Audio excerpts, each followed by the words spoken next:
დღეს ახლო აღმოსავლეთში გაჩნდა ნატოს ანალოგი. დღეს 7 აგვისტოს მექაში მოხდა ის, რაც მთლიანად ცვლის ძალთა ბალანსს ახლო აღმოსავლეთში და ირანი აშკარად უკმაყოფილოა ამით. საუდის არაბეთმა, თურქეთმა და პაკისტანმა კოლექტიური თავდაცვის შესახებ შეთანხმებას მოაწერეს ხელი. ეს მოდელი პირდაპირ ანალოგიურია ნატოს მეხუთე მუხლისა. ანუ ამ სამიდან ერთ-ერთ ქვეყანაზე თავდასხმა ჩაითვლება როგორც შეთანხმების ყველა მონაწილეზე თავდასხმა. ეს ნიშნავს, რომ საუდის არაბეთზე იემენელი ხუსიტების შემდგომი თავდასხმა, რომლებიც ირანის მიერ მხარდაჭერილნი და დაფინანსებულნი არიან, ომში ჩართვა თურქეთსა და პაკისტანსაც მოუწევთ. თუმცა თეირანში უკვე განაცხადეს, რომ თურქეთთან და პაკისტანთან შეთანხმება უსაფრთხოებას არ უზრუნველყოფს. საუდის არაბეთის უსაფრთხოება ეს მხოლოდ ფორმალური დოკუმენტია, რომელიც საერთოდ ვერ დაიცავს რიადს. იმავე დღეს დონალდ ტრამპმა ჟურნალისტებთან განაცხადა, რომ მისი აზრით ირანთან ომი მალე დასრულდება. ხოლო მისი ფინანსთა მინისტრი სკოტ ბესენტი კიდევ ერთხელ გამოაცხადა, რომ ირანთან შეთანხმება უკვე უახლოეს დღეებში იქნება მზად. მოკლედ, მოდით ამ გამოშვებაში ორივე მოვლენას განვიხილავთ და იმას თუ როგორ არის ისინი ერთმანეთთან დაკავშირებული. მე ალექსეი პეტერბურგი ვარ, მოდით ერთად გავერკვეთ ამ თემებში. მაგრამ სანამ დავიწყებთ, გთხოვთ გამოიწეროთ ეს YouTube არხი. ჩვენ მივდივართ 300,000 გამომწერის ნიშნულამდე. ამიტომ მადლობელი ვიქნები თითოეული თქვენი გამოწერისთვის.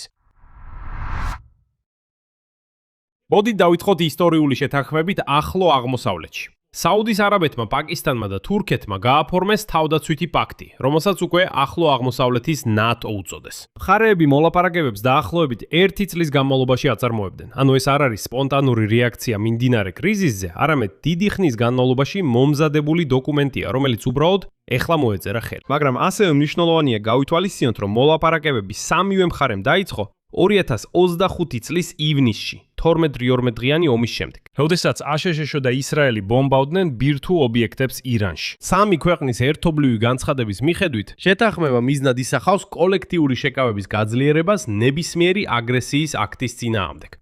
ხოლო დოკუმენტში ოფიციალური ფორმულირება ასე ჟღერს, ციტატ: მიზანია კოლექტიური თავდაცვის გაძლიერება, შესაძლო აგრესიის შეკავება და რეგიონული უსაფრთხოების განმტკიცება. ასევე სამი სახელმწიფოს შორის თავდაცვითი თანამშრომლობის ყველა ასპექტის გაძლიერება.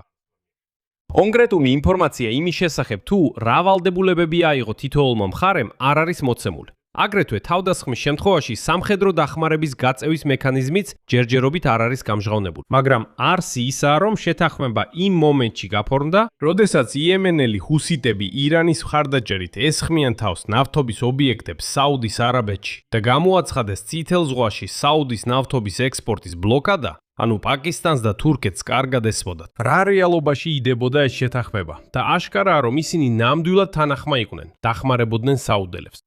თურქეთის წარმომადგენელმა ამ შეთანხმების კომენტირებისას ხაზგასმით აღნიშნა, რომ შეთანხმებას თავდაცვითი ხასიათი აქვს. ის არ არის მიმართული რომელიმე კონკრეტული სახელმწიფოს ან მხარის წინააღმდეგ. ის ღია რეგიონის სხვა ქვეყნების შესაერთებლად. ასევე არაუქმებს და არ ცვლის არსებულ ორმხრივ ან მრავალმხრივ შეთანხმებებს. ხოლო საუდის არაბეთმა ცალკე განაცხადა, რომ პაქტი არ უკავშირდება ბირთვულ ამბიციებს და არ წარმოადგენს საფრთხეს რეგიონის არც ერთი ქვეყნისთვის. ეს შენიშვნა თავისთავად ბევრს ამბობს, რადგან მისი გაკეთება საერთოდ საჭირო გახდა. რატომ? იმიტომ, რომ ამჟამად აშშ და საუდის არაბეთი ასრულებენ შეთანხმებებს იმის შესახებ, რომ აშშ დაეხმარება საუდელებს შექმნან საკუთარი მშვიდობიანი ბირთვული პროგრამა ურანის გამდიდრების შესაძლებლობით. თუმცა თუნდაც დიდი ხრიკების გარეშე ახალი კოალიციის მასშტაბი შთამბეჭდავია ციფრებით. საუდის არაბეთი, თურქეთი და პაკისტანი ერთად ფლობენ 1,200,000 სამხედრო მოსამსახურისგან შემდგარ არმიას. დაახლოებით 4,000 ტანკი და 700-ზე მეტი საბრძოლო თვითმფრინავი. სამი ქვეყნის საერთო თავდაცვითი ხარჯები წელიწადში 125 მილიარდ დოლარს შეადგენს. სამი ქვეყნის არმიის რაოდენობა ინდიის არმიის რაოდენობას უტოლდება, ხოლო სამხედრო ხარჯებით მსოფლიოს უმსხვილეს სამხედრო ძალებთან. დამატებით პოლიტიკურ მნიშვნელობას ისიც ძენს, რომ პაკისტანი მუსლიმურ სამყაროში ერთადერთი ბირთვული სახელმწიფოა და ახლა ის საუდის არაბეთის დაცვას პირდება.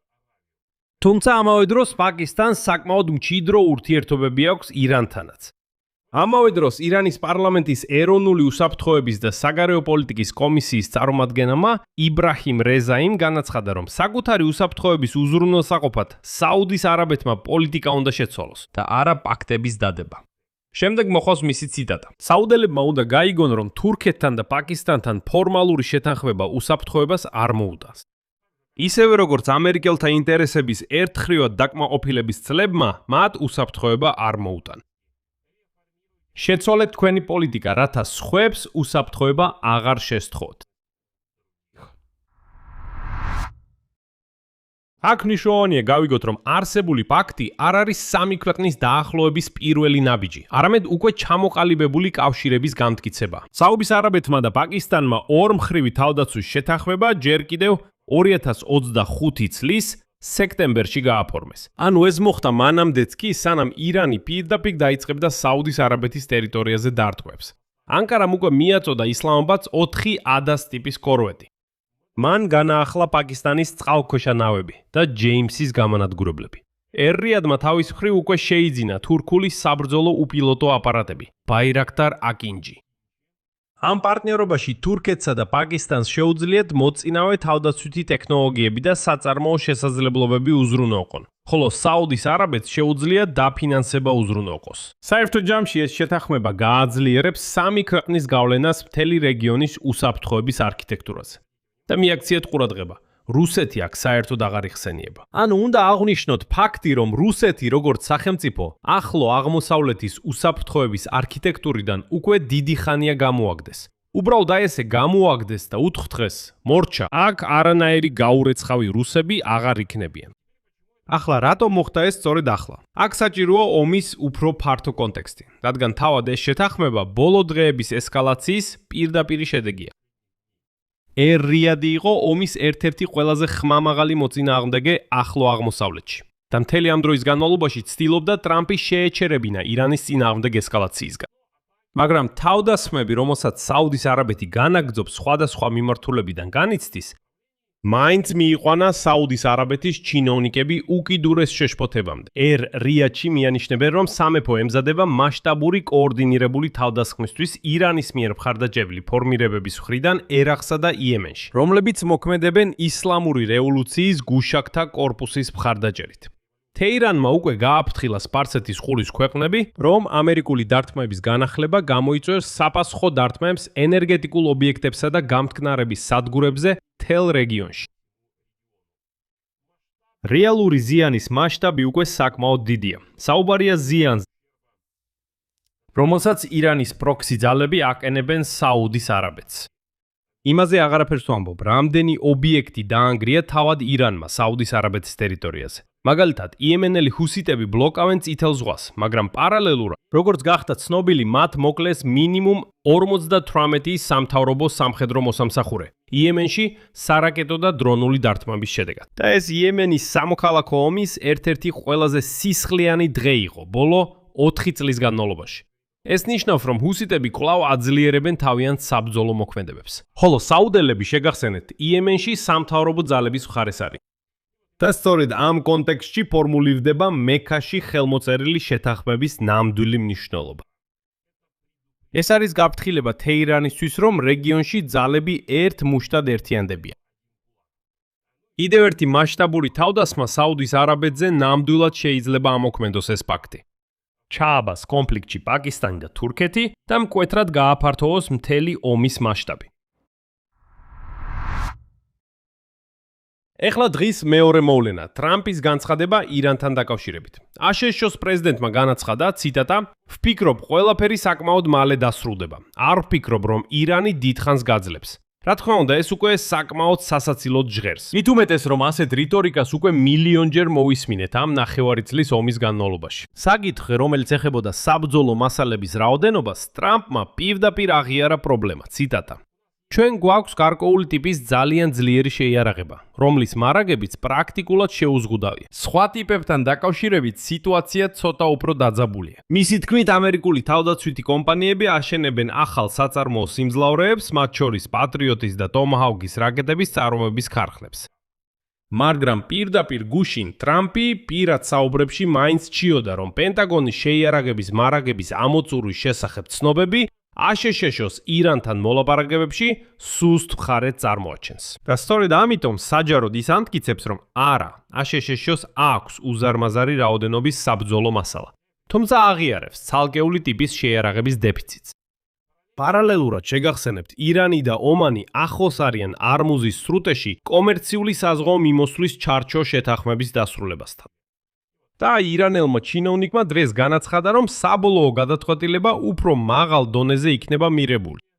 და გააფრთხილა, რომ შეთანხმება მაინც არ გამოიწვევს სრუტის ავტომატურ გახსნას. რადგან იქ არის რიგი მოთხოვნები ამერიკელების მიმართ, რომელთა შესახებაც ერთ-ერთ წინა გამოშვებაში ვისაუბრებ. თეირანი ამავდროულად აგრძელებს უარყოფას აშშ-სთან პირდაპირი მოლაპარაკებების არსებობისა. ამბობს, რომ მხოლოდ ომანთან საუბრობს. განსაკუთრებით უნდა აღინიშნოს უფრო ადრე დაწყებული, მაგრამ ამასთან დაკავშირებული ინიციატივა. უკვე ივლისის ბოლოს 14 ქვეყანამ მხარი დაუჭირა საუდის არაბეთის წინადადებას მრავალ ეროვნული საზღვაო თავდაცვის ალიანსის შექმნის შესახებ. საერთაშორისო საზღვაო გადაზიდვების დასაცავად. ამ ალიანსში შევიდნენ საუდის არაბეთი, ქუეითი, ბარეინი, კატარი, პაკისტანი, თურქეთი, ეგვიპტე, იორდანია, იემენი, ბანგლადეში, ნიგერია, სუდანი, ჯიბუტი და სომალი. ეს უფრო ფართო კოალიცია საზღვაო გზების უსაფრთხოების უზრუნველსაყოფად, განსაკუთრებით წითელ ზღვაში. 7 აგვისტოს მექაში ხელმოწერილი შეთანხმება კი ბევრად უფრო ვიწრო და იურიდიულად მკაცრია. ეს სამ ქვეყანას შორის სრული კოლექტიური თავდაცვის პაქტია. პირდაპირ დათქმით, რომ ერთზე თავდასხმა ნიშნავს თავდასხმას ყველასზე. მიუხედავად ამისა, საუდელები აშკარად მთლიანად საკუთარ ხელში აიღეს რეგიონის უსაფრთხოების საკითხები. შედეგი, საუდის არაბეთი როგორც ჩანს დაიღალა მხოლოდ ამერიკელებისგან დაცვის ლოდინით და რეალურ ზარალს განიცდის პროირანული ჯგუფების თავდასხმებისგან. აშენებს საკუთარ სამხედრო კოალიციას კიდევ ორ დიდ რეგიონულ მოთამაშესთან, ბირთულ პაკისტანთან და ძლიერ არმიასთან მქონე თურქეთთან. ვაშინგტონში კი დონალდ ტრამპის სახით ერთდროულად ამტკიცებენ, რომ ომი დასასრულს უახლოვდება. ამასთან ერთად აღიარებენ საბრძოლო მასალის დეფიციტს, რომლის მნიშვნელობასაც თავადვე ცდილობს საჯარო დაკნინოს. საერთო ჯამში აშკარაა, რომ ახალი ძალის ცენტრი, თუ შეიძლება ასე ითქვას, ახლო აღმოსავლეთში სწორედ საუდის არაბეთი ხდება. აქ წერტილებს ვსვამ. თქვენი აზრი და დასკვნები დაწერეთ კომენტარებში ამ გამოშვების ქვეშ. გამოიწერეთ არხი, დააწკაპუნეთ ზარზე და არ დაგაუწყლეთ ლაიკის დაჭერა. ამით ყველაფერი დასრულდა. იზრუნეთ საკუთარ თავზე, ნახვამდის ყველას.